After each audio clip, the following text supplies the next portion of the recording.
Hi guys, welcome back to our channel. వీడియోలోకి వెళ్లే ముందు మన ఛానల్ ఎవరైనా కొత్తగా చూస్తున్నట్టయితే తప్పకుండా సబ్స్క్రైబ్ చేసుకోవడం మాత్రం అస్సలు మర్చిపోవద్దు. ఏంటా ఎక్స్ప్రెషన్స్ అనుకున్నారా? మీరే చూసేయండి.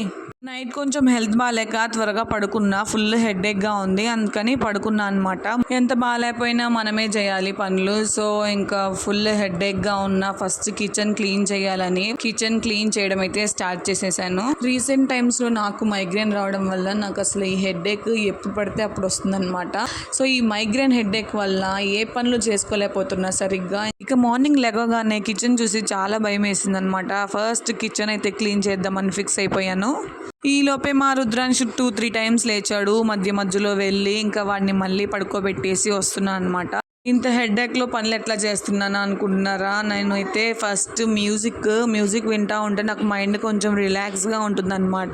ఇక టీవీలో అయితే నేను మంచి సాంగ్స్ పెట్టుకొని ఫాస్ట్గా క్లీనింగ్ అయితే కంప్లీట్ చేసేసాను. మీలో ఎంతమంది ఇలా మైగ్రేన్ హెడేక్తో బాధపడుతున్నారు? అండ్ నాకు ఇది ఇన్స్టెంట్ రిలీఫ్ ఇవ్వడానికి ఏదైనా చిన్న టిప్స్ ఉంటే ప్లీజ్ నాకు సజెస్ట్ చేయండి. పెళ్ళికి ముందు నాకు అసలు పనులే వచ్చేవి కాదు. అస్సలు కాదు. కొంచెం పనులు వచ్చు, చిన్నవి చేసుకోగలను. మా హస్బెండ్ ఉంటే హెల్ప్ చేసేవాళ్ళు, కానీ దానికి మార్నింగే వర్క్ ఉండడం వల్ల త్వరగా వెళ్ళిపోయారనమాట.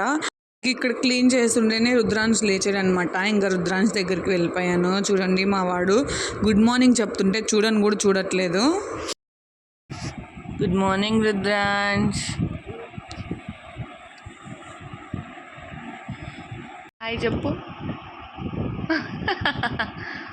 Hi Rudransh, good morning. నేను ఆల్రెడీ షార్ట్ వీడియోలో చెప్పా కదా, మా వాడు పక్కింటి పిల్లిని చూసి కావాలని ఏడుస్తున్నాడని. మార్నింగ్ లేవగానే ఇంకా వెళ్ళి డోర్ కాడ తడతా ఉంటాడు అనమాట. డోర్ తీ, నేను వెళ్ళి పిల్లి దగ్గర ఆడుకుంటా, మియామ్ ఆడుకుంటా అని చెప్తా ఉంటాడనమాట రుద్రాంశ్.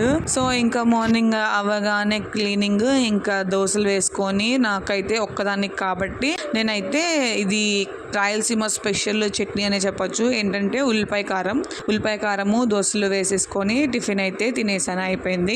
బ్రేక్ఫాస్ట్ అవ్వగానే నెక్స్ట్ అయితే వాటర్ బాటిల్ ఫిల్ చేసి ఫ్రిడ్జ్ లో పెట్టేయాలి. ఎందుకంటే ఆఫ్టర్నూన్ ఫుల్ ఇంకా కూల్ వాటర్ తాగపోతే నాకైతే దప్పికి తీరవు. ఇంకా అలా బ్రేక్ఫాస్ట్ చేస్తున్నాను, ఏదో మళ్ళీ హెడేక్ స్టార్ట్ అయింది. ఇంకా నా వల్ల అయితే అస్సలు అవ్వలేదు. ఇంకా పడుకున్న ఆఫ్టర్నూన్ లంచ్ కూడా చేసుకోకుండా ఈవినింగ్ లేచేసరికి బాగా ఆకలేస్తుంది. ఎందుకో పొంగలి ముద్దపప్పు తినాలనిపించిందని త్వరగా ఇంకా పొంగలి ముద్దపప్పు కొంచెం పులిహోర కూడా చేసుకొని తిన్నాను అనమాట. పడుకొని లేచేసరికి కొంచెం హెడేక్ తగ్గినట్టు అనిపించింది.